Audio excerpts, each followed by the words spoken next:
I got some bad news for y'all today.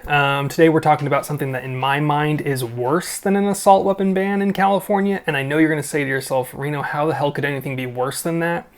Well, this potential law that might be passed through this bill in California could essentially wipe out sport shooting as a whole. And I'm going to talk about that in depth a little bit here today, and I'm going to talk about my personal opinions and the implications that I think people aren't necessarily aware of or even thinking about right now, and what I think is going to change with it as this goes through the pipeline. But let's talk about that today. Just want to say real quick, if you like this shirt, it's by a company called Amoholics. You can find their links below. They make cool shirts. I don't get paid whatsoever from these people. I just liked them. They sent me a free shirt. Cool. Also, to those of you that have supported me on Patreon, that's super cool. I very much appreciate all your support. It really means a lot. It will hopefully allow me to do things that I wouldn't normally, and maybe review and provide content that would provide value to you guys that I wouldn't be able to otherwise. If you cannot afford to, or you disagree with me having a Patreon, that's fine. This is not going to change the content that you receive in any way. Now, with that out of the way, let's talk about Assembly Bill 3071 in the state of California. I'm going to read the little brief overview, which is just 2 paragraphs real quick so you have an idea of what it is. If you want a really in-depth description of what it is and more in legal terms, you can check out Armed Scholar. I'll leave a link to his video below. He did a breakdown on this, but I'm just going to briefly talk about what it is, and then I'm going to talk about the implications because I felt that there's not many people talking about the bigger issues that could come with this. So, existing law requires the sale of ammunition to be conducted through a licensed ammunition vendor. Existing law also requires the use of non-lead ammunition when taking big game mammals, non-game birds, or non-game mammals within the condor range. Existing law requires Fish and Game Commission to maintain by regulation a public process to certify ammunition as a non-lead ammunition and to establish and annually update a list of certified non-lead ammo. This bill would prohibit, now this part is the key part. This bill would prohibit a sport shooting range or an indoor shooting range as defined from selling or giving away ammunition unless that ammunition is certified as non-lead ammunition by the commission. This bill would also prohibit patrons or employees of a sport shooting range or an indoor shooting range from firing ammunition unless it is non-lead certified and will require a sport shooting range and an indoor shooting range to post specific signs to that effect. Basically what this is a ban on lead ammo at any shooting range. Indoor, outdoor, doesn't matter. This even affects police shooting ranges, and we'll talk about that in a second. So this is massive because they're claiming that this copper or non-lead ammo does exist and that it's better. And technically that is true. Copper ammo and other non-lead ammo, they're good.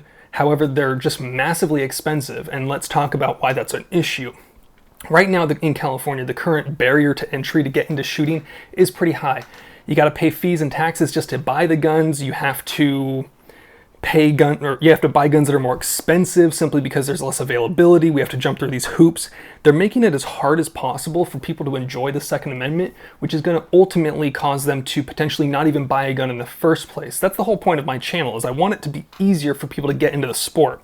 But California is working on making it harder and reducing that barrier to entry.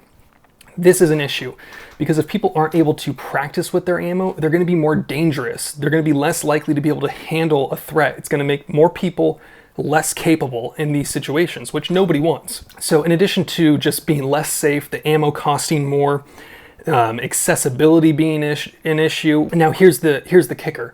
They're doing this because they think that it's going to help the environment because lead is going to get into the environment less, when in reality, all these issues with lead and mercury in our system are from the years and decades of mining in California. So it's really not the issue at hand. It's just a small thing that they're choosing to focus on as a way to stop people from owning guns. But what this actually makes worse in the efforts of conservation and environmental health is the fact that when you buy ammo and you buy guns in California, there's a tax that's put on that causes you to then help support all these conservation acts, all these tax dollars that are going through the system because people are buying ammo or buying guns or just buying anything in general is going to be lost, and we're not going to be able to have the same amount of money put forward to help preserve the condors or the fucking spotted tree frogs or whatever it is. And that's something that people aren't thinking about, and I think that's important. I talked earlier about the fact that cops currently are not exempt from this law. Here's the thing. Like all laws, the politicians and police are exempt. or will be exempt. And here's what's going to happen in my mind. This is all speculation. The only reason that the California handgun roster made it through the courts and made it through the actual legislative process in California is because the police had a carve-out that allowed them to have it, because otherwise they wouldn't have the backing of the unions, they wouldn't have the backing of the police supporting these laws. But I can promise you, and I will put $5 on it, if I lose, I'll donate $5 to something, I don't know. If I lose this bet that at some point, if this bill passes, police will be exempt from it, I'll donate $5 to a whole bunch of gun charities. I don't know. I'll do something. But I promise you that the state of California is going to end up writing a carve-out that exempts police from this. Because currently, if you look at the definition, it says a sport shooting range or indoor range as defined 3482.1 shall not sell or give away ammunition, basically saying that this is going to be affected.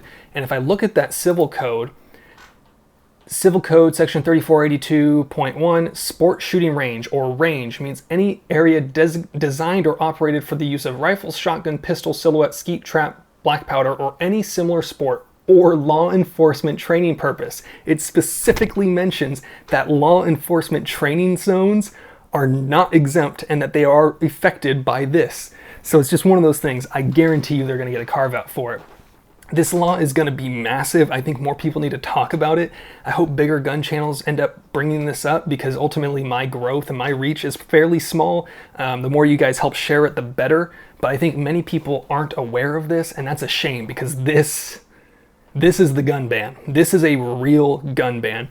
Not in a direct way like we've seen with the assault weapon ban, but this is a way to keep people from ever owning or using guns. This is the backdoor gun ban that we've talked about for years, that we always knew was coming. So normally I would say something like support the Firearms Policy Coalition, but right now I think the biggest benefit that you can have towards the Second Amendment in California is letting as many people as you know as possible about this ban, so that we can fight it or show our disapproval of it. Again, I just want to say thank you to everyone that supports this channel, everyone that likes, comments, subscribes, everyone that has also supported my Patreon. I really appreciate that. You guys are really the best. I cannot thank you enough for all the support I've gotten over this past year and a half.